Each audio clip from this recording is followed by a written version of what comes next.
আসসালামু আলাইকুম, আমি এসবি সালমা। আপনারা কেমন আছেন বন্ধুরা? আশা করি ভালো আছেন। আমি আপনাদের দোয়ায় ভালো আছি। আজকে আমি এই টক ঝাল মিষ্টি আমের আচারটা বানাইছি। এটা অনেকে মাওড়া আচার বলে। তাহলে আমি এটা কিভাবে বানালাম, আমাদের পাশে থাকুন, দেখুন। এখানে আমি 3 কেজি আম নিয়ে নিছি। আমগুলো ভালোভাবে আমি পরিষ্কার করে নিব, পানিতে ভিজিয়ে রাখবো। এই যে বালতিতে পানি নিয়ে নিছি, 1 বালতি পানি। এখানে আমগুলো ভালোভাবে এভাবে কুচলিয়ে ধুয়ে নিব, পরিষ্কার করে নেব, যেন কোনো ময়লা মাটি মুটি এগুলো যেন না থাকে, খসখস সব যেন উঠা যায়। এই আমগুলো আমি একবারে ভালোভাবে ধুয়ে নিব। এই জন্য আমি পরে আর এগুলোতে পানি আর মিশাবো না, পানি আর ধুমো না। কারণ পরে যদি এগুলো আমি পানি দিয়ে ধুই, তাহলে এগুলোর আমের ভিতরে পানি ঢুকে যাবে এবং আচারটা বেশি দিন থাকবো না, নষ্ট হয়ে যাব। আর আবার রোদে শুকান লাগবো। আমি এটা রোদে না শুকায়ে পাক দিব, এই জন্য আমি আগে ধুয়ে নিতেছি। আমগুলো ধুয়ে পরিষ্কার করে নেওয়া হয়ে গেছে। এখন আমি আমগুলো কেটে নিব। এই আমগুলো কেটে নিব। আমগুলো পরিষ্কার করার পর আমি একটা আমেরে 4টা ফালি করছি এবং আমগুলো কেচে নিছি উল্টা পিঠে, যেন মশলাটা ভালোভাবে আমের ভিতরে গিয়ে ঢুকে। এই যে আমার আমগুলো কাটা হয়ে গেছে। এখন আমগুলো পাক দেব। আমি কিন্তু কাটার পর আর ধুই নাই, আগেই আমি ধুয়ে নিয়েছিলাম ওই ধোয়াই। এখন আমি পাক দেওয়ার জন্য কড়াইতে সরিষার তেল নিছি। আমি তেলে আলাম পাঁচফোড়নগুলো দিয়ে দিলাম। এখন পাঁচফোড়নগুলো যখন হালকা ভাজা হইব, তখন আমি এখানে আমগুলো দিয়ে দিব। আমার হালকা ভাজা হয়ে গেছে, এখন আম দিয়ে দিতেছি। আমগুলো তেলে আগে সুন্দর করে কষাই নিয়ে,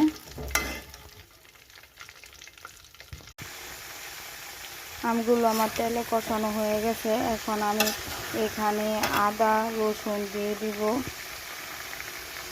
আগে ভালোভাবে তেলে কষিয়ে নিলাম, এই জন্য যে আমগুলো যেন না খুলে।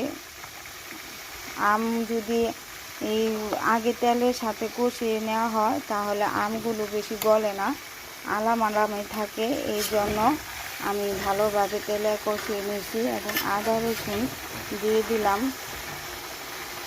আপনারা পরিমাণ মতন আদা রসুন দিয়ে দিবেন। আমি 2 চামচ আদা এবং 2 চামচ রসুন দিছি, ভালোভাবে কষিয়ে নিতেছি। আদা রসুনটা ভালোভাবে কষিয়ে নেওয়া হয়ে গেলে এখানে আমি হলুদ ফাঁকি মরিচ ফাঁকি দিয়ে দিব।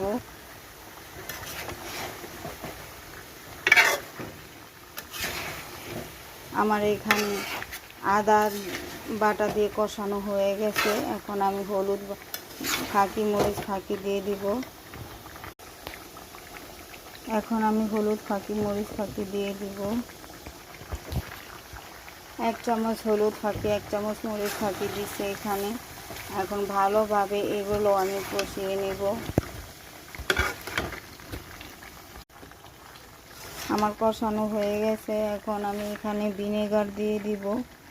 ভিনেগার আমি এখানে দিয়ে দিব 3 কেজি আমের মধ্যে। কতটুকু দিব অনুমান করতে পারতেছি না, তারপরও আমার অনুমানে 3 কাপ দিব। কারণ এখানে কোটার পরে অনেক আম কমে গেছে, আমগুলো পোকা বাইরে ছিল, এই জন্য 3 কেজি তো টিকে নাই, 3 কাপ দিব। এই জন্য ভিনেগারের মুখা দিয়ে 3 কাপ দিব। আমার ভিনেগার দেওয়া হয়ে গেছে। এখন আমি ভালোভাবে নাড়াচাড়া করতেছি, যেন ভালোভাবে মিশে। এই ভিনেগারের পানিটাই দিয়ে কষানো যাই হবে। এখানে কিন্তু পানি অ্যাড করবেন না, আমি কিন্তু পানি দিই নাই, আমি পানি ছাড়াই এগুলো কষাইতেছি। ভিনেগার দিলে আচারটা নষ্ট হয় না। ভিনেগার দিতে পারেন, তা না হলে সিরকা দিতে পারেন, যেটা আপনাদের কাছে থাকে ওটাই দিবেন। এটা দিলে কি দীর্ঘদিন রাখা যায়, সহজে নষ্ট হয় না, ফাকুন্দা পড়ে না, নষ্ট হয় না, কোনো গন্ধ হয় না, অনেক দিন ধরে ভালো থাকে। এইভাবে কাচের বরমে যদি রাখা দেন, ফ্রিজে না রাখলেও অনেক দিন থাকে, মাঝে মধ্যে একটু রোদ খাওয়াইলেই হয়। আমি এখন এখানে 2 চামচ সরিষা ফাঁকি দিয়ে দিব। 2 চামচ সরিষা ফাঁকি দিলাম। সরিষা ফাঁকি দিয়ে ভালোভাবে মিক্সার করতেছি। আর আমার আচারটা থেকে অনেক সুন্দর গ্রান বাইরে হইতেছে। সম্পূর্ণ মশলা দেওয়ার আগে গ্রান অনেক সুন্দর বাইরে হয়েছে। এখানে আমি 1 চামচ লবণ দিয়ে দিলাম। আর আমি ধনিয়া ফাঁকি দিব 2 চামচ। এখন ভালোভাবে এটা আবার মিক্সার। আমি এখানে গালা মিঠাই দিয়ে দিলাম, আমার ঘরে মিঠাই আসলো, মিঠাই দিয়ে দিলাম। আর আমি এখন চিনিও দিব 2 চামচ। আমি মাঝারি চামচের 2 চামচ চিনি দিয়ে দিতেছি। আর আমি এখানে মিঠাই দিছি। আর আমি এত মিষ্টি করব না, একটু টক টক যেন থাকে। আপনারা যদি বেশি মিষ্টি খেতে চান, বেশি মিষ্টি মধ্যম, এখানে একটু চেক করে দেখে নেবেন যে কেমন মিষ্টি পছন্দ হয় আপনাদের। এই চিনিটা দেওয়ায় আর মিঠা দেওয়া একটু পানি ছাড়বো। এখন এই পানিটা যে উঠবো, এই পানিতে ভালোভাবে কষিয়ে নিব। এই মশলাগুলো কষানো হয়ে যাব যে পানিটা ছাড়বো। আগে আমি 2 চামচ চিনি দিয়েছিলাম, আবার ফিরা 2 চামচ চিনি দিলাম। টকটা একটু বেশি লাগতেছে, এই জন্য পরে আবার 2 চামচ চিনি দিয়ে মিক্সার করতেছি। 1/2 চামচ গরম মশলা, 1 চামচ জিরা ফাঁকি,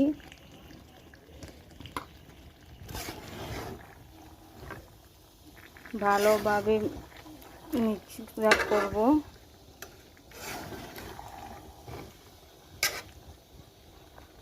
আমার আচারটা অনেক সুন্দর আঠালো ভাব হয়ে যেতেছে মশলায়। শুকনো মরিচের গুঁড়ো দিয়ে দিলাম ঝালের জন্য।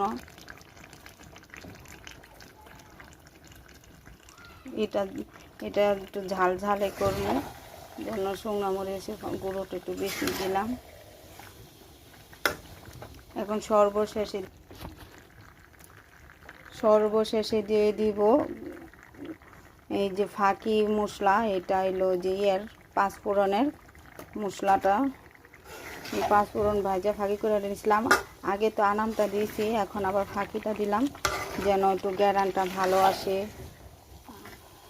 সর্বশেষে আমার আচারটা হয়ে গেছে, এখন আর কোনো কিছু দিব না। একটু নাড়াচাড়া করে জাল বন্ধ করে দেব। আমার আচারটা হয়ে গেছে। আর আমার এইগুলা কিন্তু গলে নাই, যে এগুলো ছোট ছোট টুকরাই। আমার আমের পোকা বেরিয়েছিল, এই জন্য এগুলো যে ছোট ছোট টুকরা করছি। কিন্তু মনে হইতেছে যে আমগুলো মনে হয় গলে গেছে। আর যেগুলো আলাম বেরিয়েছে এগুলো যে আলাম।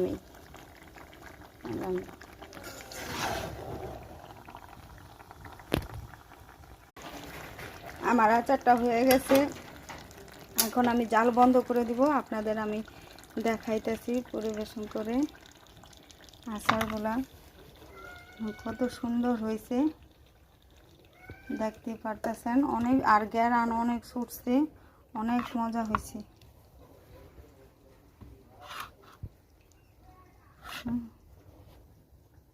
অনেক সুন্দর কালারও হয়েছে আর অনেক সুন্দর গ্যারান বাইর হয়েছে। যাদের এই আচারটা ভালো লাগছে বানানো, আপনারা বানাবেন। এটা তৈরি করে খাবেন, এত একটা ঝামেলা নাই, ঘরের এই ময় মশলা দিয়ে বানানো যায়। আপনারা লাইক কমেন্ট শেয়ার সাবস্ক্রাইব করবেন প্লিজ প্লিজ প্লিজ।